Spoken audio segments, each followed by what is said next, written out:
Welcome to a special offseason podcast presented by Inside Carolina. I'm your host and former Tar Heel football player, Taylor Vippolis, and joining me today is technically my boss at Meadowlark Media with the Dan Le Batard Show, former president of ESPN and fellow Carolina alum, John Skipper, class of 78. John, first, thank you for the time today. And second, I've been accused of being a Carolina plant placed here by yourself to push a pro UNC narrative around Miami. Can you either confirm or deny those reports? Well, what do you think? I think it's a good idea. I did not plan it, but having said that, I think you should try to make sure to counter some of that crazy Miami stuff they talk on the air. Last time I checked, I believe we beat them this year in football. Yeah. But they may have beaten us in basketball, so I shouldn't get too carried away. Yeah, I'm going to miss the yearly playing of the Miami football team because at this point we've just been penciling them in as wins. I think it's been 5 straight since Mac Brown has taken over. But you are from Lexington, North Carolina. What were some of your earliest memories of UNC? Well, my earliest memories of UNC would have been mostly about basketball, right? The basketball tournament. As a kid, I used to go over to the Big Four in Greensboro, which was a preseason tournament with North Carolina, Duke State, and Wake Forest. I'll tell you a dirty secret, which is as a kid, I was an NC State fan, and my brother was a Duke fan. So we both saw the right thing to do when we went actually to go to college and prepare ourselves academically for the world. We all knew Chapel Hill was the right place to go. But I was early on an NC State fan. So I did get to enjoy that 1974 championship from David Thompson before I switched my allegiance. Yeah, growing up in New York, I was kind of unaware of the rivalries between Duke and North Carolina and NC State. And I kind of went back and forth between Duke and North Carolina. That's not something I publicly share either, just depending on which team was kind of better that year. And I think about 2005, the Sean May team, that's kind of when I started to realize, oh, Duke and North Carolina really hate each other. I have to pick a side. I'm choosing Carolina. So how did you wind up at Carolina as a State fan? And you mentioned your brother, did you have someone in the family attend Carolina before you, or were you the first one? No, I'm not only the first one to Carolina, I'm the first one in my family to go to college. I'm at Carolina because it was 75 miles north of where I grew up in Lexington, North Carolina. I did not visit any schools. I only applied to one school. That was Carolina. It was in the days when if you could read and write and you were a North Carolina resident, you got into Carolina. It's much harder now, but it was the only real choice for me. I also was a liberal arts major. That's where I wanted to be. The first day I ever was in Chapel Hill or on the campus was the day I moved into Teague dormitory, and my parents said goodbye. And I'm ashamed to say I jumped up and down with how happy I was to be away from home. And I think I went to get a 6-pack of beer, which was legal at the time because 18 was a drinking age. And believe it or not, they had a keg party on the lawn to welcome all incoming freshmen. My guess is you did not get that welcome. No, different orientation weekend for me, for sure. What was your experience at the school like during your years in Chapel Hill? It was spectacular, right? I really had not even been certain I was going to go to a 4-year college, and going there changed my life, right? I met people from around the state, from the Northeast, from the West Coast. I had smart professors who certainly moved me into a different kind of intellectual sphere. And it, as I say, changed my life. A professor from Carolina helped me get into Columbia to graduate school. Coming to New York changed my life. So I have nothing but the best of memories from my days at North Carolina. From your days at North Carolina, the football coach, Bill Dooley, I hear from my experience as a football player, fans of an older age longing for the days of the toughness that you saw from the Bill Dooley teams. What do you remember most from those football days? I do not long for those days. With one exception, they did know how to tackle, and tackling has been a big problem for us in the last few years. Someone who watched the Appalachian State game last year as someone who was at the Georgia Tech game in Chapel Hill, and I think they scored 60+ points on us. That's it. Other than that, it was boring. It was the years of tailback U at Carolina. Mike Voigt and Boom Boom Betterson both gained 1,000 yards in the same season when I was there. Famous Amos Lawrence came in my last year or two. Every year we had a 1,000-yard runner, but in the Bill Dooley offense, it took about 350 carries to get 1,000 yards. We used to get to the football game and we would have a fake bet, which was, what do you think Carolina will run on the first play? Because we knew on the first play, every game during my entire existence there, you can look up and probably find it's wrong, but this is my memory. We ran off tackle to the tailback for 3 yards. That was our first play. Then we ran either off tackle on the right side or went to the left side to fool them and gained 3 more yards. And then we ran back to the other side and gained 3 yards. Now it was 4th and 1. And what do you think we did? Ran off. We punted. After proving punted. that we could gain 3 yards on every play, we punted because Bill Dooley was a position football guy who never took a chance. My friend John Swafford, by the way, has a great story about Bill Dooley.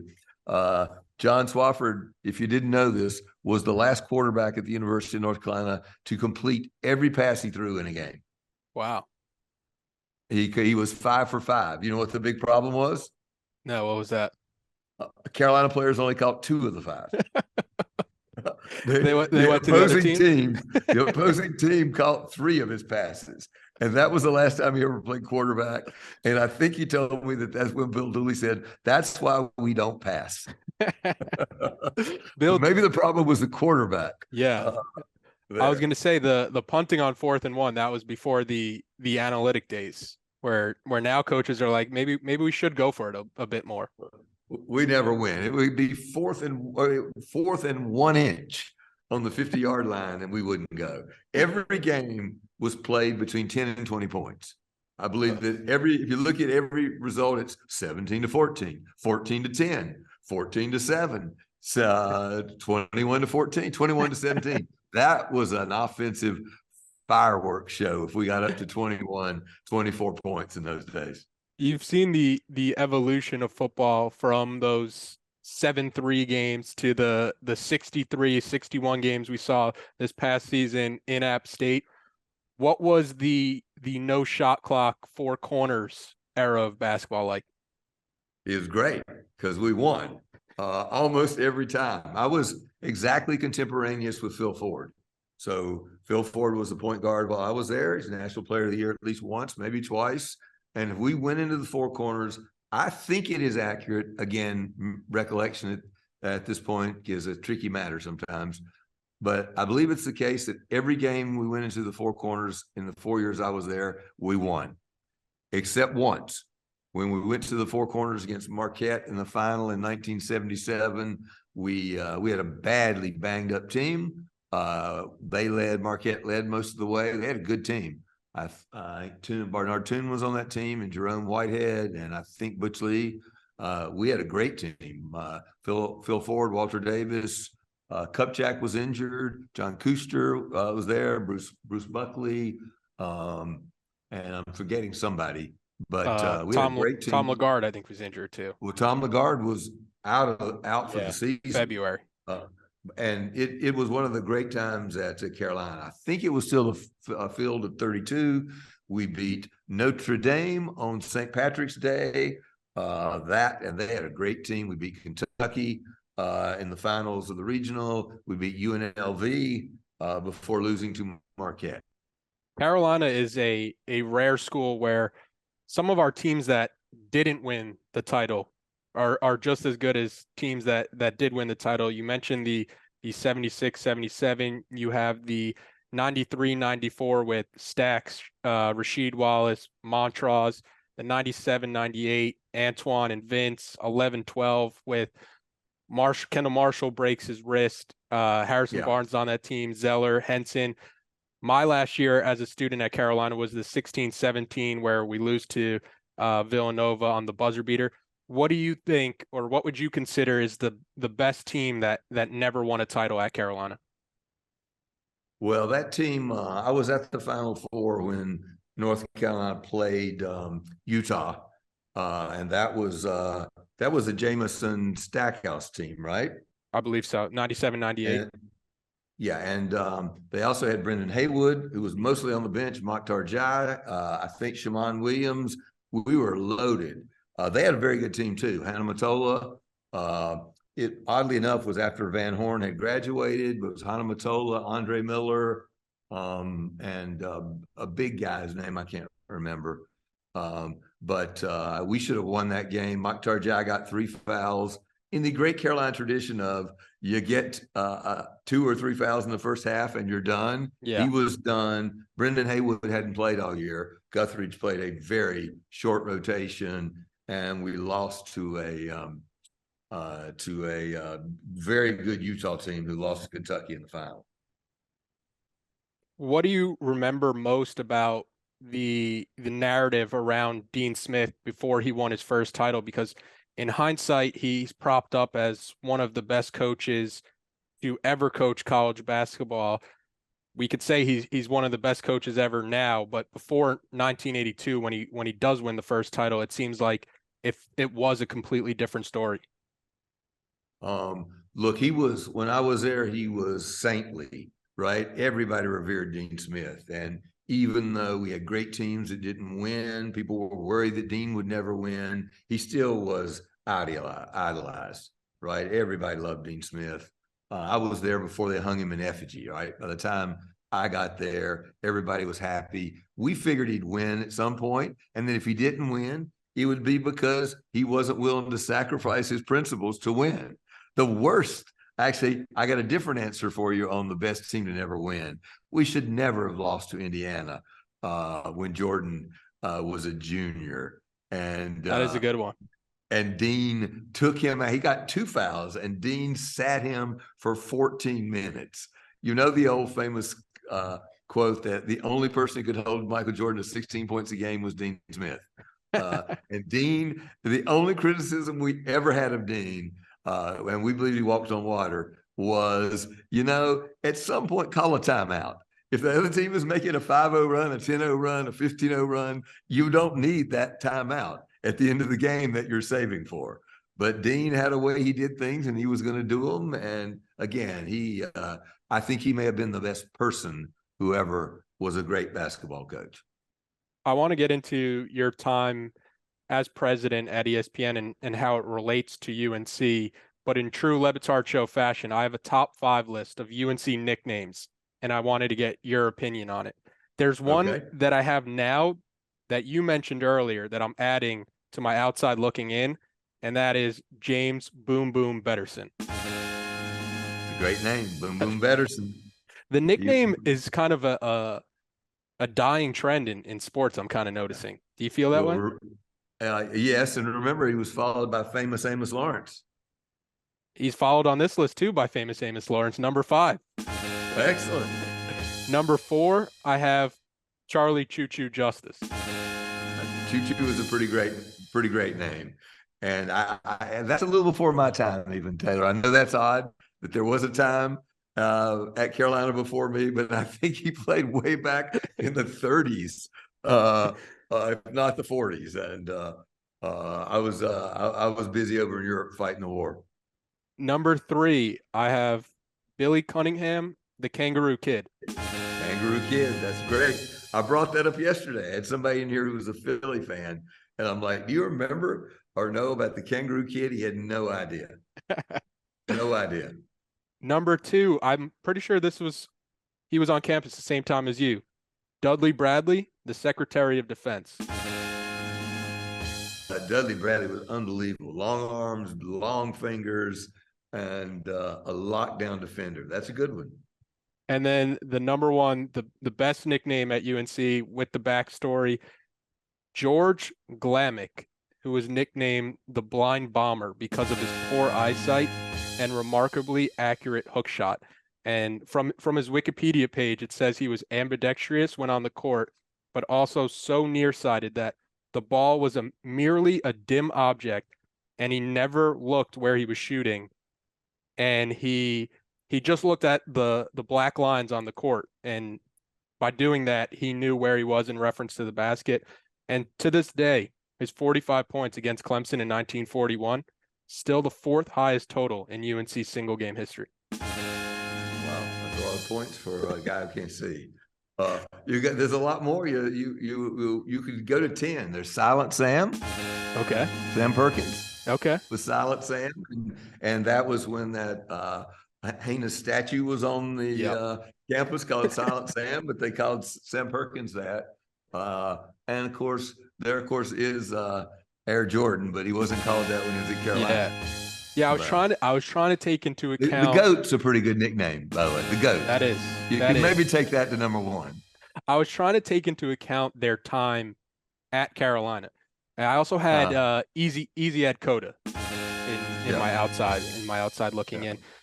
But as the former president of ESPN, do you have a favorite moment from your time there where you looked around and you were like, I can't believe I'm here?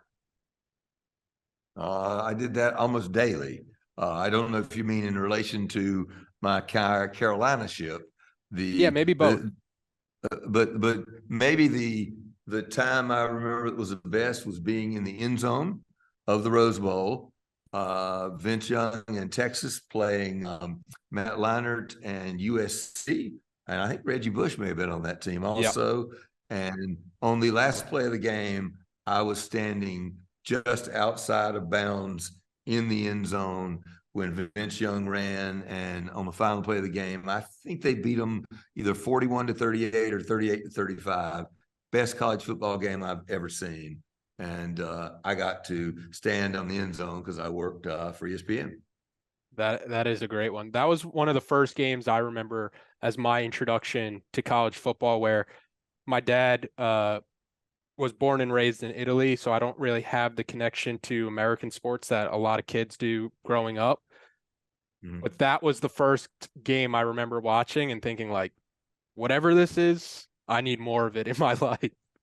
And that was kind of the thing that got the ball rolling in college football. But you mentioned in the nicknames, Michael Jordan, the GOAT. Do you have any moments from your time at ESPN where you crossed paths with Michael Jordan? Not really. When he came out with Air Jordans, I stood in line at Macy's department store because I'd moved to New York to get him to sign the box because he was sitting there. And I said to him, by the way, I went to Carolina, and I don't even think he looked up. He was busy signing shoes. So, no, I don't have any big encounters with Michael Jordan. The Last Dance, maybe, which I did the business deal before I left ESPN, was the closest I came to encountering Michael Jordan in a profound way. I have some moments like that where I see somebody, I'm like, if I get even a second or two window, I know what my line's going to be. Now I'm a little bit worried if I ever cross paths with Michael Jordan. If I go to that line, he's just going to keep looking somewhere else. I think he's a hard guy to impress at this point. I did also, we didn't mention, of course, Walter Sweet D. Davis. Oh, that's a good one. And I once played a pickup game against Walter Davis in Woolen Gym, in which he eviscerated me. He will not remember it because he did that fairly regularly. But we had a very good team. Woolen Gym, I think they still play games there. Woolen Gym, you played games to 7. There was no three-pointer at the time. It was make them, take them. And there would be 10 games going at once. We have a good team. Walter Davis comes walking across to the thing, and I go, I got him. And I think he scored 7 times. I don't think we ever got the ball. And I thought, I'm never going to be that foolish again. It also was the moment, that 93% of all men think that they were just dedication away from playing in the NBA, the NFL, or MLB. After that day with Walter Davis, I never thought that again. I appreciate the willingness to want to be the guy to take on that assignment. But when you mentioned Woolen Gym, that got me also thinking, from your time at Carolina, the games were Carmichael Arena. How would you compare the viewing experience from Carmichael Arena to like the Dean Dome today? Well, Carmichael was much louder, much rowdier, much tighter, right? I mean, it was about 10,000 seats. And I loved it. I saw Phil Ford's last game from the rafters. I sat in the very back row, and you still felt the noise, the feeling. I think he scored like 35 points to beat Duke that game. So it was happy. I don't think I missed a basketball game when I was there. And to see a basketball game, you had to miss a full day of classes. Because in those days you had to go sit in the seats starting at like 9 in the morning. So it's great that they can fit 20-some thousand people in the Dean Dome, but I don't think that the ecstatic experience is as good as Carmichael. That was fun.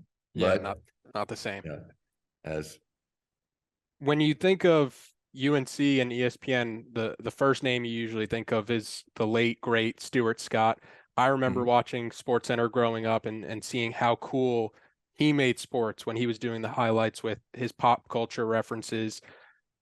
With you both being Tar Heels, what was your relationship with Stuart like? Stuart was a fabulous guy.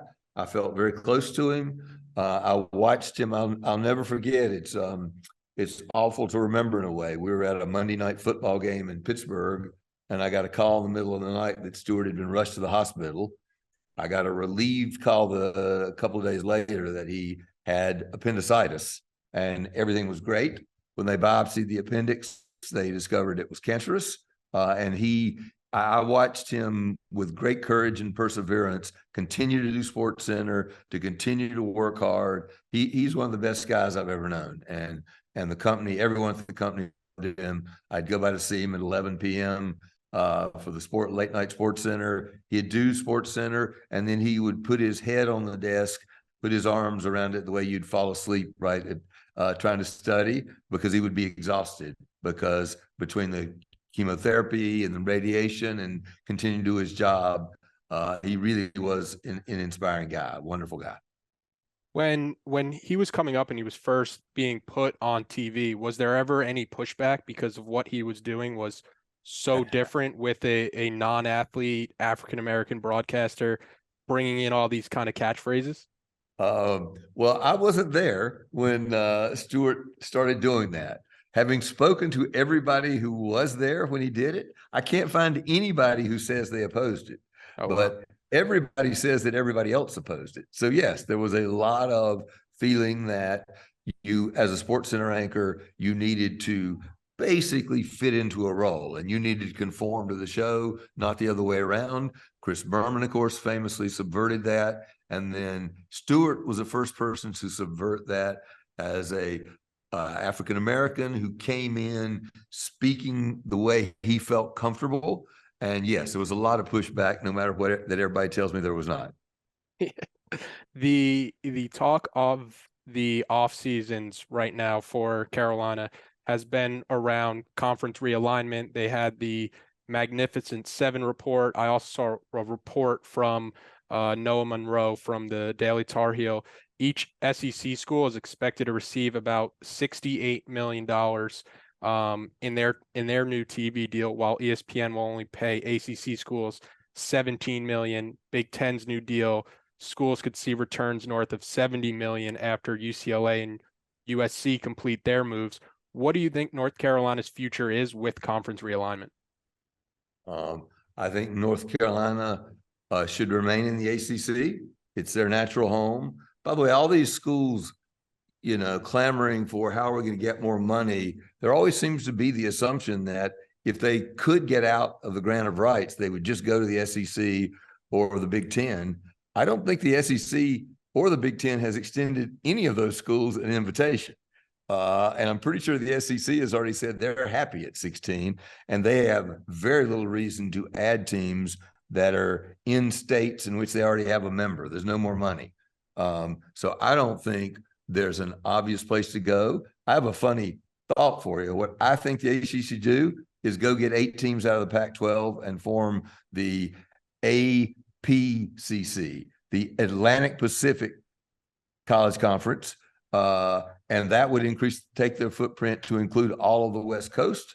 Those schools would not have to travel that often to play. And because the ACC network would be expanding its footprint, there would be more money available. And I think you could force a renegotiation because the Pac-12 is out of contract or will be. That to me is a route to go. If they don't go there, I'd go get Stanford. I'd go add Stanford, add the state of California. It brings a lot more money in, and use that. I would try to figure out ways to get more money out of the basketball tournament. But I don't know. Taylor, you have Tar Heel loyalties. Do you want to see Carolina playing in Madison and State College and Iowa and Minnesota? I don't. I want to see them playing Duke and State and Wake and Virginia and Georgia Tech and Miami. Those are their natural rivals. And people also forget, you could tell us some of this gets me going. Rutgers is in the Big Ten. Does anybody want to change place with Rutgers and their athletic prowess? So it's not just about money. It's also about coaches, it's about fans, it's about merchandise and ticket sales and sponsors and boosters and now NIL. They have to figure out a way to compete. But I don't think the way to compete is to jump over into the arms of the Big Ten or the SEC. There, as Jim Phillips said at the meeting they just finished, they're third, and they should work hard to be as close a third as they can be. And that's a pretty good place. And by the way, if they're third, that means the Pac-12 is behind them. And they should go get some of those schools and bring them into the ACC. The SEC and the Big Ten have always been aggressive. So has the ACC when they expanded. And they need to, I would like to see them be aggressive again. You were at ESPN during the ACC negotiations. How strong do you think the grant of rights is, where it seems like they're looking for ways out of it, but we keep hearing about talks about wanting to get out of it, but it seems there's got to be something pretty strong in it where teams just can't pick up and move overnight. I am pretty sure that we at ESPN asked them to do that in order for us to make the commitment to start the network and to do that. So I'm not a lawyer. I haven't read it. If I did read it, I forgot it. I'm assuming it's very, very strong because it was written to be unable to break. Yeah, I would have to imagine that is the case. And when you were talking about if I would want to see North Carolina at other places, I love North Carolina in the ACC. The only places I would want a road trip are some schools in the SEC. Like if I could get a home and home with Tennessee, I would love to go to Knoxville for a game. Oxford, Mississippi, I would love to see the Grove for a game. But overall, I do think I like North Carolina in the ACC. But one thing I feel like I've heard too with the ACC is that it has a narrative problem where their schools have a ton of success in the tournament, but for some reason they're getting 5 teams in the tournament in comparison to the Big Ten who gets 10. And you see what schools like Purdue do when they do get into the tournament, and then here comes North Carolina and Duke and Miami to the Elite Eight and the Final Fours. How much of the ACC's problem do you think is one of a narrative and not having somebody being the one who's kind of propping them up and saying we're just as good as some of these other conferences? It's a question I'm not sure I have a good answer for, Taylor. I had not thought of it that way before. It sort of blurs my mind every time I listen to them talking about quadrants and who's played and strength of schedule. I mean, there's a lot to be said for just looking at the teams and figuring out who do you want to go and who should be there. And yeah, I'm often surprised when the ACC doesn't get more in to the tournament. And you've seen behind the scenes negotiating these massive TV deals, how much money goes into college athletics.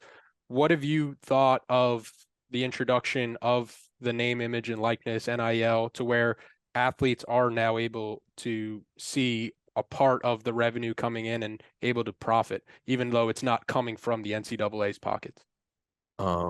Look, I feel that the players have had a legitimate grievance, that they are doing a lot of work, bringing a lot of money into the university. given everything that's gone down, it is sometimes hard to suggest that I don't want to denigrate the value of a North Carolina or a Clemson or a Florida State education, but it kind of feels like they should get paid something for doing that. I find the NIL thing to be a little clumsy. It's going to be clearly abused, and things are going to come out, and people are going to do ridiculous things. So I don't think it's a perfect instrument, but I do think it's a bit of a step in the right direction.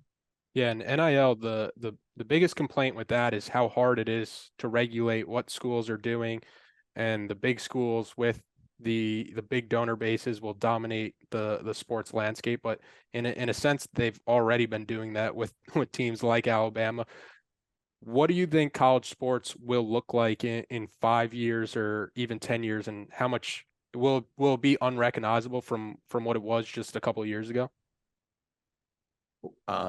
I think that it will continue. There will continue to be more money poured into it. I think the student athletes in men's and women's basketball and football will continue to look more and more like professional athletes playing for university.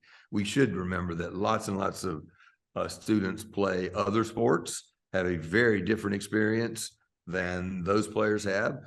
A lot of the same experience, a lot of time, a lot of dedication, a lot of work, but hard to argue that some of the other teams are bringing in the kind of revenues that would justify the schools paying them. But I think it'll look very different. I also think the landscape will continue to change, and you'll continue to have bifurcation between the big, powerful, rich schools and the other schools. One thing that I can foresee happening in the not too distant future is it bifurcating for the NCAA tournament, the men's basketball tournament. By the way, I don't know that it'll be the NCAA tournament for that much longer. If you're looking for ways to get more revenue and you're a big school, somebody is already having some discussions about why are we dividing all that money for the NCAA tournament among 300 schools? Why don't we divide it between 64 schools who play in 4 big power conferences? Great insight. That is all we have time for this week on this special offseason podcast presented by Inside Carolina. Appreciate everybody who's watching and listening. And of course, thank you, John, so much for the time and all the insights you were able to provide today. That was fun, Taylor. Thank you very much. Nice to see you.